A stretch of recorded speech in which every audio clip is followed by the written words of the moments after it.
Bonjour à tous amis traders, comment allez-vous? Bienvenue dans cette nouvelle vidéo. Aujourd'hui, vidéo assez spéciale puisque je vous montre en avant-première les futurs ajouts, les futures améliorations, justement, le futur contenu de la plateforme ProRealTime, la mise à jour V11 qui sortira, je pense, courant cet été, justement. On va voir ensemble sur mes graphiques directement qu'est-ce qui change. Je vais vous donner quelques petites pistes, bien sûr, et je vous laisserai découvrir cette mise à jour quand elle sortira avec tout le monde. C'est parti!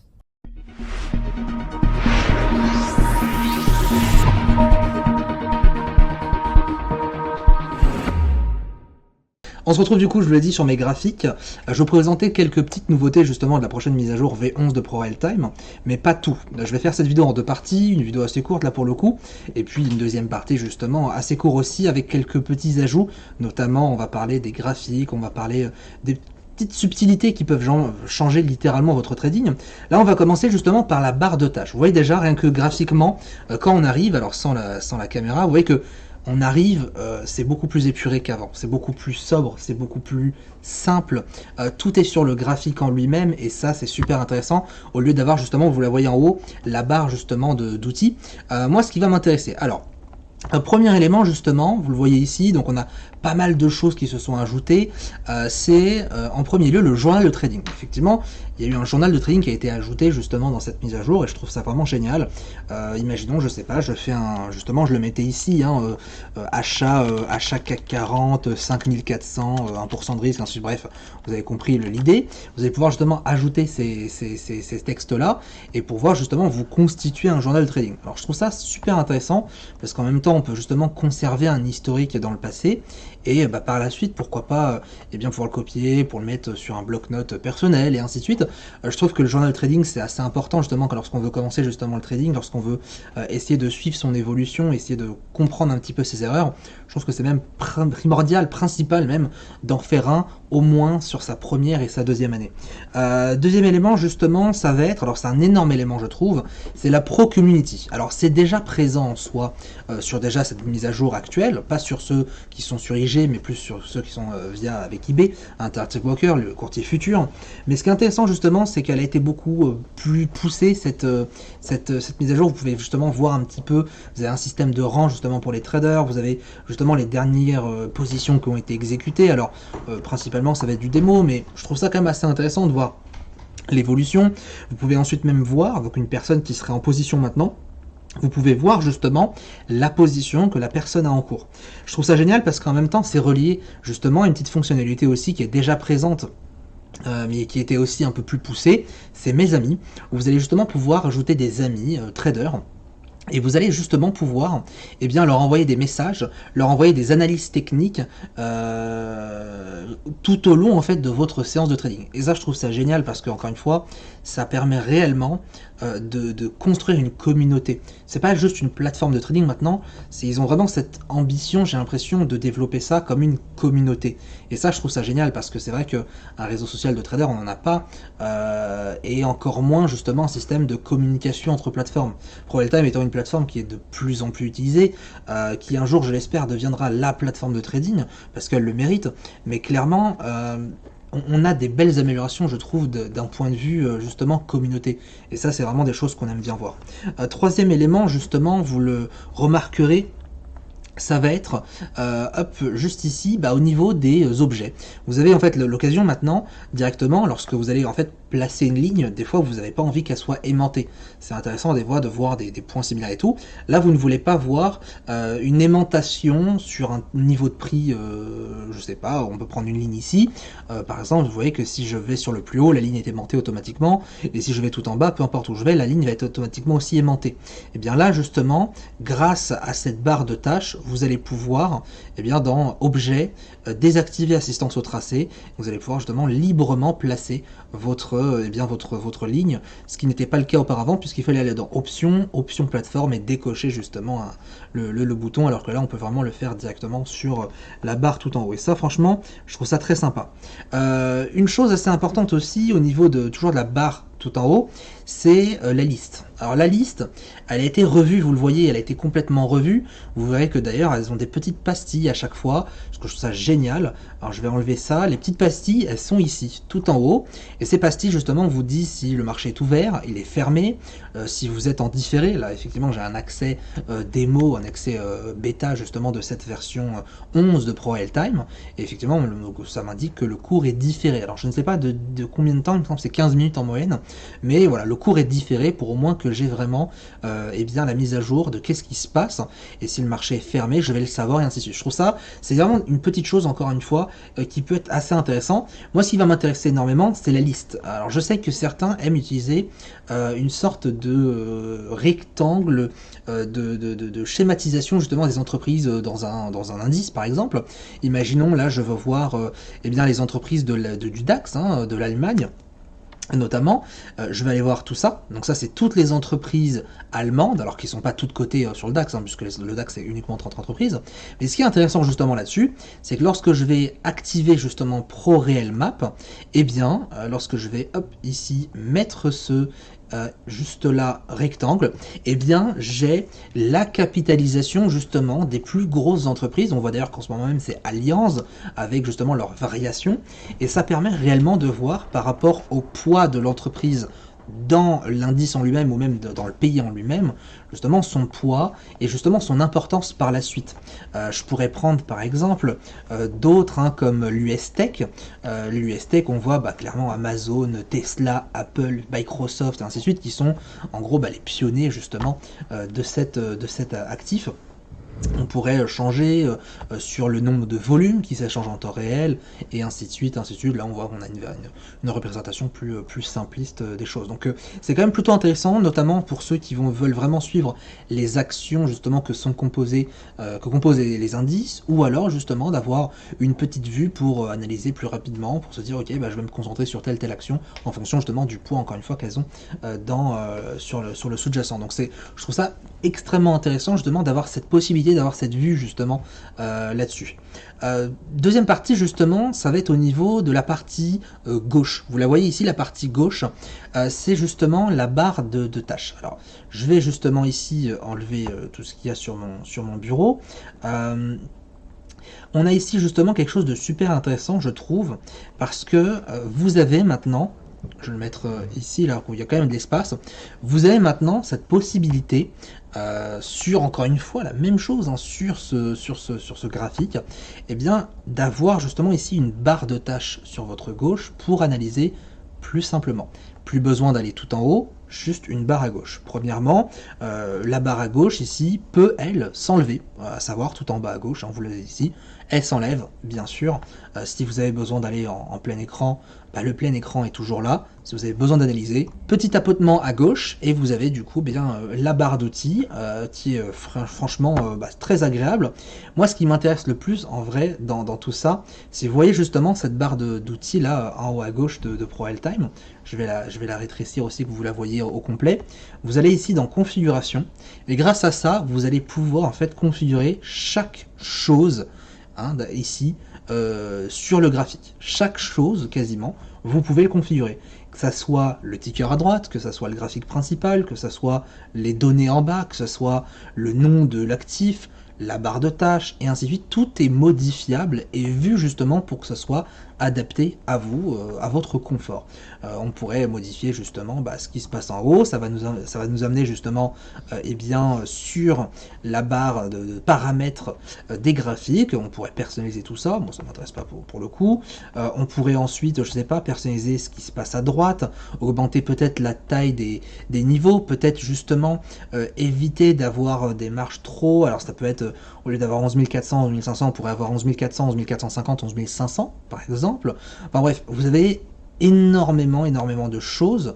Vous voyez, vous avez 100, vous pouvez changer en pourcentage.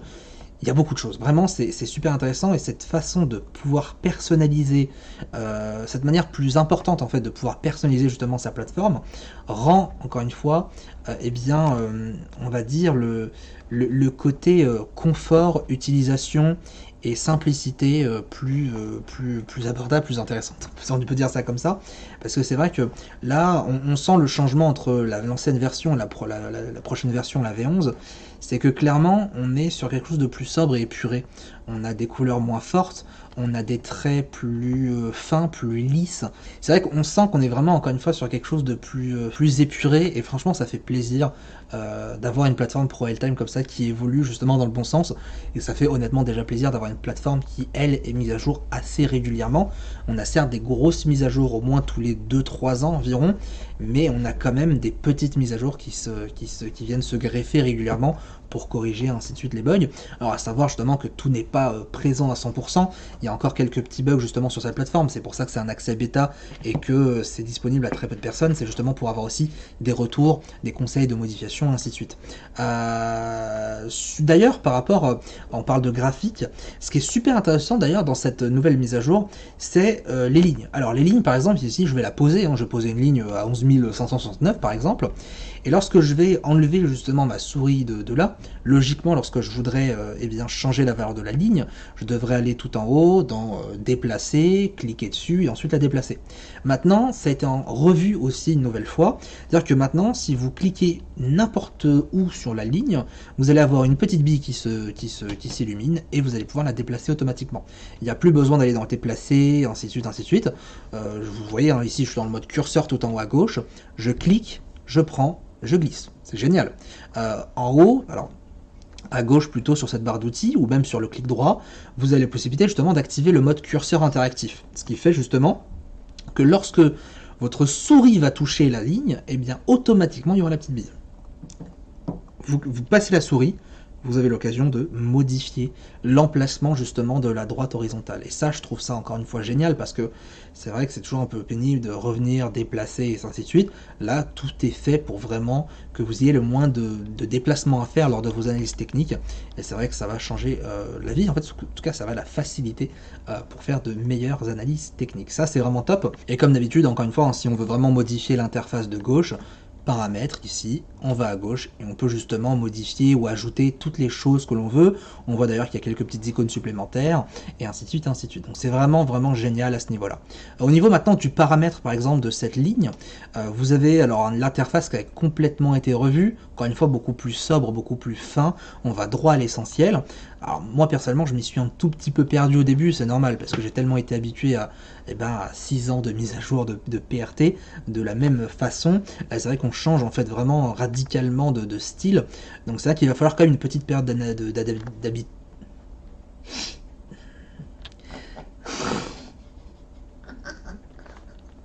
C'est chiant d'être un autiste, hein. Tu m'étonnes. Donc il va falloir vraiment cette petite période d'adaptation pour pouvoir justement s'y faire, mais il n'y a rien de méchant pour le coup, c'est encore une fois une question d'habitude. Moi ce qui m'intéresse là-dessus, c'est qu'on va justement pouvoir bien déjà sélectionner sur quelle UT on voit en fait ces niveaux, donc unité de temps inférieure, supérieure, tous les unités de temps, et ainsi de suite. Et aussi on va pouvoir, tout en haut, ligne horizontale, enregistrer des configurations qu'on va utiliser très souvent. Exemple, là je veux que ma ligne soit, je sais pas, en marron, en énorme, parce que ça m'indiquerait que toutes les lignes en marron, ce sont des gaps, par exemple, qui n'ont pas été comblés. Je viens dans sans nom, et je vais justement enregistrer, donc, gap, par exemple gap. Voilà, je vais mettre juste gap, et je vais mettre le petit plus. Et vous retrouverez justement dans les lignes, la configuration du gap, ce qui fait justement que plus tard, si je veux ajouter une ligne, et je veux qu'elle ait justement l'apparence d'un gap, ligne horizontale, gap, et c'est terminé. Vous voyez, ça facilite un petit peu le côté, j'ai en fait, si vous voulez, ma palette graphique, à savoir, si c'est en marron, par exemple, c'est les gaps, le violet, par exemple, c'est l'ouverture du jour, le rouge, ça peut être le pivot, et ainsi de suite, ainsi de suite. Donc, on construit en fait plusieurs thématiques graphiques, thématiques de couleurs, en fonction, encore une fois, de comment on analyse le marché tous les jours. Et je trouve que ça peut être sympathique pour justement économiser du temps. En parlant justement de paramètres, on va parler aussi d'indicateurs. Maintenant, le bouton pour ajouter des indicateurs, il n'est plus tout tout en haut à droite, mais il est tout en bas à gauche. Je le trouve encore plus séduisant parce que c'est vrai qu'il est fin, il est discret, et c'est vrai que sur les précédentes mises à jour, il était beaucoup plus mis en avant. Ça me dérange pas plus que ça, je vous avoue, hein, moi la mise à jour d'avant, c'est-à-dire la mise à jour actuelle, elle me va très très bien, mais c'est vrai que lorsqu'on voit ça, ça donne encore plus envie. Donc on peut justement ajouter des indicateurs, hein, même outil graphique. Par contre maintenant, vous allez le voir, donc ajouter, vous allez encore aussi avoir une fenêtre différente pour, eh bien justement, le paramétrage des indicateurs. Toujours la même chose, on a le nombre de périodes, ainsi de suite, appliqué à la clôture, l'ouverture, et ainsi de suite. On peut modifier l'échelle, justement, on peut modifier les couleurs pour ajouter, vous le voyez en bas, eh bien, remplissage, où on pourrait directement aller ici dans remplissage et ça ajoute une deuxième couleur. C'est pas mal du tout. Mais aussi, on peut aussi, bon, ça c'est déjà disponible, on peut ajouter un autre indicateur comme les bandes de Bollinger et avoir des bandes de Bollinger sur l'indicateur RSI, en tout cas qui sont calculées sur l'indicateur RSI, c'est pas mal du tout. Mais aussi cette même fonctionnalité qui est d'enregistrer en fait ces paramètres, à savoir son nom, ça peut être RSI 14, et à chaque fois on va justement, donc on va aller dans plus, et lorsqu'on aura notre RSI 14 par exemple, imaginons on aime ce genre de RSI, chacun on ne juge pas, et bien on peut justement enregistrer et avoir, et bien hop, la même chose, le RSI 14 avec la même, les mêmes données, les mêmes paramètres, la même épaisseur par exemple de trait, la même couleur, et ainsi de suite, ainsi de suite. Donc ça c'est vraiment intéressant parce qu'en fait ça laisse justement la possibilité de personnaliser ces lignes et de ne pas être à chaque fois en fait obligé de mettre le vert en hausse, le rouge en baisse par exemple, ou ceci ou cela. Là vous avez vraiment vos configurations à vous et ça va vraiment vous économiser énormément de temps lorsque vous devez refaire un graphique par exemple, et ainsi de suite, ainsi de suite.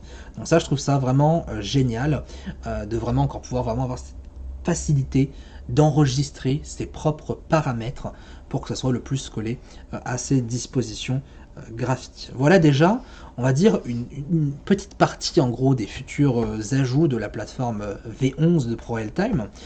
Vous le voyez même en haut à gauche, les noms, hein, l'emplacement ont changé, hein, vous avez le DAX ici, vous avez l'unité de temps ici. Très intéressant aussi, toujours cette fonction de paramétrer sur les unités de temps. J'ai l'occasion, par exemple, si je trade, imaginons du 4 minutes, j'ai l'occasion de mettre 4 minutes ici, ou de changer en tick, d'ajouter, et ce 4 minutes là, justement, sera un unité de temps qui sera vraiment tout le temps sur ma barre de tâches. C'est génial. Imaginons je vais trader, donc là il y a le 100 tick, mais imaginons que je vais trader justement le 50 tick, imaginons, 50 tick, j'ajoute, et à chaque fois que je voudrais changer d'unité de temps, eh bien j'aurai le 50 tick de disponible, au lieu tout le temps d'aller dans X tick, 50, entrée, et ça charge le graphique. Là vous avez clic gauche, terminé. 2 clics maximum, et ça franchement c'est plutôt sympa. Au niveau des unités, alors attention, au niveau des unités c'est exactement pareil, on peut mettre le nombre d'unités qu'on veut, moi j'utilise 100 000 parce que c'est ce que j'ai sur IGPRT.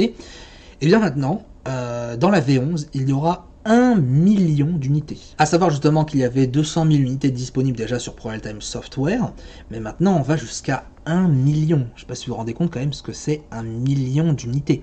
C'est-à-dire que vous allez pouvoir regarder le DAX où il était il y a des années.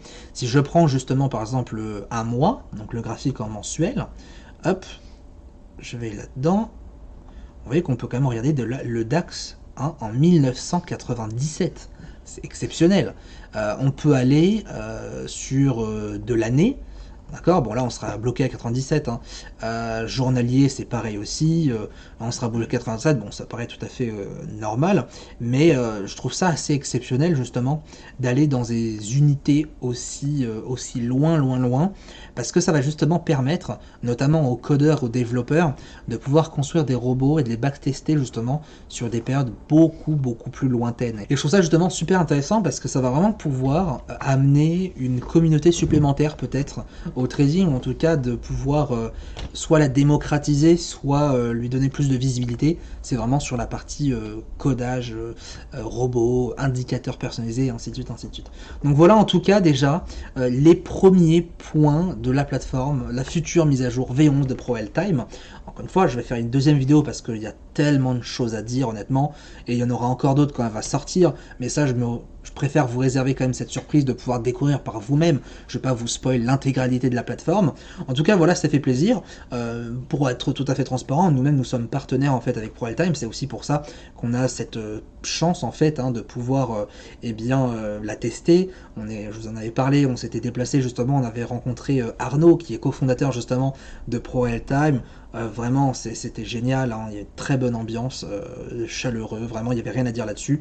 On s'est rendu compte qu'on avait quand même quasiment la même façon de penser et que ProRealTime ça reste à mon sens la meilleure plateforme de trading, et puis clairement ça ne peut que devenir une des meilleures plateformes, même peut-être mondiales, au fur et à mesure justement de leur mise à jour et puis de leur déploiement justement sur les pays internationaux et ainsi de suite. Donc voilà, beaucoup d'avenir en tout cas pour ProRealTime. Moi c'est une plateforme que j'utilise depuis tellement longtemps et je suis sûr que même vous de votre côté, si vous en avez déjà entendu parler, vous avez sûrement utilisé. Peut-être que vous êtes plus du côté de MetaTrader 4, mais ça reste encore une fois deux plateformes différentes. On a toujours des avantages et des inconvénients. C'est sûr que MT4 ça reste une très bonne plateforme parce que on a une liberté totale au niveau du développement, mais la plateforme elle-même reste assez vieillot en fait, elle est plus entretenue malheureusement. Et à côté on a ProRealTime qui elle se veut beaucoup plus dynamique, mis à jour régulièrement, beaucoup plus sobre et tellement efficace, terriblement efficace pour l'analyse technique. Mais à côté c'est vrai que la seule chose qu'on pourrait lui dire c'est qu'il n'y a pas une assez grande ouverture des courtiers. J'en avais justement parlé avec Arnaud, effectivement ils ont vraiment cette volonté de vouloir se spécialiser sur un seul courtier par classe de grands actifs, on va dire, et ne pas après se retrouver dans plusieurs courtiers, ainsi de suite. Donc ce que je peux comprendre tout à fait, et puis pourquoi pas l'avenir, on sait pas. Mais c'est vrai que pour l'instant, ils sont quand même ralliés avec deux bons courtiers, que ce soit IG ou IB. IB en futur, ça reste quand même le best, on va dire. Mais c'est vrai que cette mise à jour nous donne beaucoup d'espoir. Il y a encore beaucoup de choses à dire, et clairement, il y a encore beaucoup de choses à faire. C'est ça qui est beau. Si vous avez des recommandations d'ailleurs sur cette plateforme, des choses que vous auriez bien aimé voir justement pour les prochaines mises à jour, n'hésitez pas à le dire juste en bas dans les commentaires et on en reparlera dans une prochaine vidéo. Je prendrai justement vos suggestions en vidéo et puis on en reparlera sur un petit débat. Voilà un petit peu pour cette vidéo. Très très bonne journée de trading à tous, bonne semaine et à bientôt.